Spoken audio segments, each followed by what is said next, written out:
اب نوٹ کر لیجئے، یہ کتابیں اگر آپ پڑھنا چاہیں تو کتاب الملاحم میں پڑھیے۔ بدترین عذاب عربوں پر آیا کھڑا ہے، سروں پر سلب، بدترین ایسی جنگ ہونی ہے الملحمۃ العظمیٰ، جس کو کہ میں بھی آپ کے گواہی پیش کر دوں گا، جسے کہا گیا دی لاسٹ کروسیڈ۔ بش نے بھی کروسیڈ کا لفظ بول دیا تھا، پھر واپس لیا اس نے۔ نکل جاتی ہے جس کے منہ سے سچی بات مستی میں، فقیہ مصلحت بھی سے اور اندے بادہ خار اچھا، کروسیڈ کہہ کر پھر واپس کیا۔ یہ کروسیڈ، اس کے اوپر جس قدر نقصان ہونا ہے عربوں کا، گریٹر اسرائیل بنے گا، عراق، شام، اردن، سعودی عرب کا کچھ شمالی علاقہ، ترکی کا جنوبی علاقہ، مصر کا صحرائے سینا، اور اس کے ساتھ ہی جو بہترین اس کا زرخیز ترین علاقہ ڈیلٹا آف نائل، یہ سب یہودیوں کے قبضے میں جائے گا۔ اس کو حدیث میں کہا گیا الملحمۃ العظمیٰ۔ عیسائی 80 علم لے کر اے مسلمانوں تم پر حملہ آور ہوں گے، اور ہر علم کے نیچے 12,000 فوج، 9.5 لاکھ فوج۔ یہ نیٹو کی تیاری کس کے لیے ہو رہی ہے؟ جب USSR کا خاتمہ ہوا تو پوچھا گیا تھا نیٹو چیف سے، اب کس لیے؟ تمہارا وہ دشمن تو ختم ہو گیا، اب ہمیں اسلامی فنڈامنٹلزم سے نمٹنا ہے۔ جانتے خطرہ یہی ہے، اب اسلام ابھر سکتا ہے، مسلمانوں کے سینوں کے اندر وہ آگ ہے، اوپر خاکستر آ گیا ہے، تمہیں اٹھانا بیٹھنا، یہ اندر سے انگارہ ہے، اوپر سے راکھ ہے، اسے دھوکہ میں کھا جانا ان کے دلوں کے اندر۔ اور بش نے کہا تھا مسلمان چاہتے ہیں کہ ہسپانیہ سے لے کر انڈونیشیا تک نظام خلافت قائم کریں، اور میں حیران ہوا تھا کہ اس کمبخت کو ہسپانیہ باخیال کیسے آ گیا۔ ہمیں تو کبھی آتا ہی نہیں، ہم تو بھول گئے، وہ تو 500 برس پرانی بات ہے جبکہ وہاں سے ہمیں نکال دیا گیا تھا۔ اگرچہ اقبال نے کہا تھا ہے ارض فلسطین پہ یہودی کا اگر حق، ہسپانیہ پر حق نہیں کیوں اہل عرب کا؟ ہسپانیہ میں تو 800 سال حکومتی مسلمان تھے، اور ابھی 500 برس سے گزرے ہیں۔ یہودی تو ارض مقدس سے 2000 سال نکالے گئے، انہیں لا کے آباد کیا گیا، عربوں کے سینے میں خنجر پھونک کیا۔ وہ چھوٹا سا ملک جو چاہنا کرتا، کوئی پوچھنے والا نہیں۔ امریکہ جیسے اپنے بیٹے کی حفاظت کرے ویسے کرتا۔ اور حضور نے فرمایا ہے وہ جنگ جب ہوگی تو ایک باپ کے اگر 100 بیٹے ہوں گے تو 99 ختم ہو جائے گی، ایک بچے۔ یہ حدیث صحیح۔ اور آپ نے فرمایا ویل للعرب من شر قد اقترب، عربوں کے لیے ہلاکت، عربوں کے لیے بربادی ہے اس شر سے جو قریب آتی ہے۔ اور آج جس طرح انہوں نے ان کی تہذیب کو اختیار کر لیا، دبئی جا کر دیکھیے، بدترین مغربی معاشرہ جو ہے وہ دبئی کے اندر ہم نے قائم کر کے دکھا دیا۔ اب سعودی عرب اس راستے پر بڑھ رہا، اور اس کے بعد نمبر 2 پر جو ہے وہ پاکستان ہے۔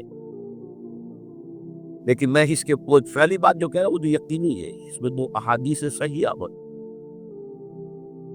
اگرچہ اس کے بعد پانزا پلٹے گا، پھر حضرت مہدی کا ظہور ہوگا، حضرت عیسیٰ کا نزول ہوگا، اور وہ گریٹر اسرائیل گریٹر گریو یارڈ بنے گا یہودیوں کا، ایک ایک یہودی قتل ہوگا، دفن ہوگا۔ یہ بات پہ ہونا ہے، میں پہلی بات پر قرض کر رہا ہوں۔ وہ بازا پلٹے گا جب پلٹے گا، ابھی جو سامنے ہے وہ کیا، جس ملحمۃ العظمیٰ کہا حضور نے، جسے آرمگیڈون کہتے ہیں عیسائی۔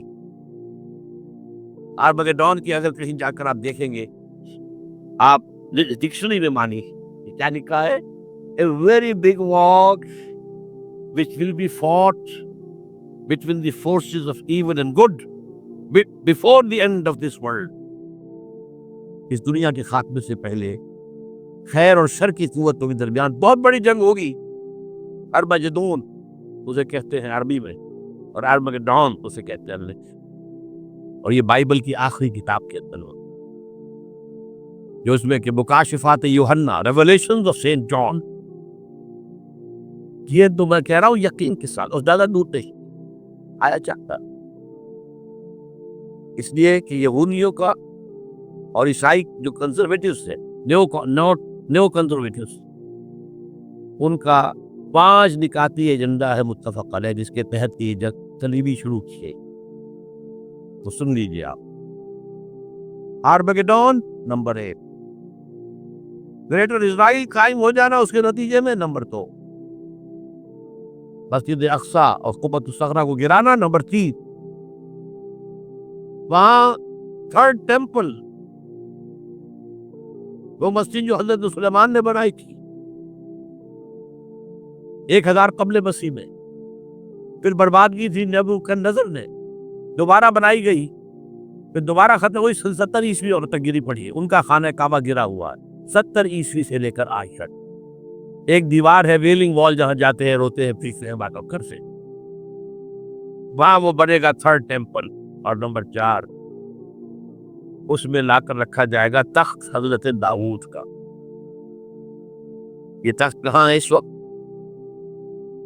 یہ لندن شریف کے اندر، جو ان کی پارلیمنٹ کا جو چرچ نے ویسٹ منسٹر ایبے، اس پر رکھا ہوا ایک پتھر تھا جس پر بٹھا کر حضرت داؤد کی تاج پوشی ہوئی، پھر حضرت سلیمان کی ہوئی، پھر وہ پتھر رکھ دیا گیا جب حضرت سلیمان نے بنایا ہیکل مسجد اقصی، باہر آ وہ ہر بادشاہ جو تھا یہودی اسی کے اوپر بٹھا کر ان کی تاج پوشی ہوتی۔ سن 70 میں ٹائٹس نے گرایا اسے ہیکل کو، وہ پتھر لے گیا، وہاں سے روم گیا، روم سے آئرلینڈ گیا، آئرلینڈ سے اسکاٹ لینڈ آیا، اسکاٹ لینڈ سے انگلینڈ آیا، اور اب وہ رکھا ہوا ہے 14ویں صدی عیسوی سے آج تک۔ وہ ویسٹ منسٹر ایبے میں رکھا ہوا ایک کرسی کی سیٹ میں اسے بنا لیا گیا ہے تخت کی شکل۔ اب انگریزوں میں کوئی ملکہ ہو، کوئی بادشاہ ہو جس کی بھی تاج پوشی ہونی، کچھ سے ہو، یہ لا کر رکھا جائے گا تھرڈ لیول میں، اور اس پر یہودیوں کے خیال کے مطابق ان کا مسیحا آئے گا جو مسیح دجال ہوگا۔ عیسائیوں کے خیال کے مطابق حضرت عیسیٰ آئے گی، وہ ہمارا بھی خیال حضرت عیسیٰ آئے گی علیہ السلام۔ بارہ یہ تو بات کی باتیں ہیں، اس پر جو عرض کر رہا ہوں، عربوں پر بہت بڑا عذاب، اور پاکستان کا موقع بتائیے، میں یقین سے نہیں کہہ سکتا۔ ہینگنگ ان دی بیلنس ہو سکتا ہے، اللہ تعالیٰ امر رحم فرما، ہو سکتا اگرچہ اس کی کچھ شرائط ہو۔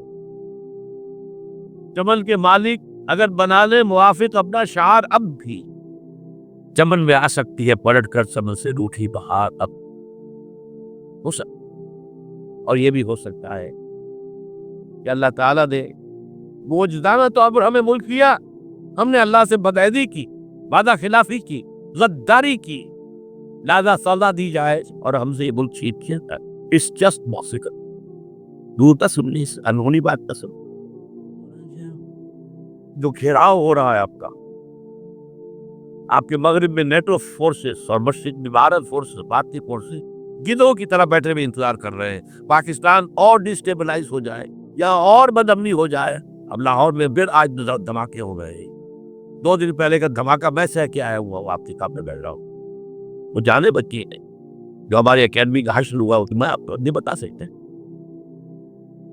یہ سارا کیوں ہو رہا ہے؟ تاکہ یہاں بدامنی ہو جائے اور ہمیں جواز مل جائے، مغرب سے نیٹو فورس داخل ہو جائیں، مشرق سے بھارتی فورس آ جائیں، اور ہمارے ایٹمی دانت توڑ کر اور پھر ہمیں بھارت کے سامنے ڈال دیا جائے۔ Now do as you like۔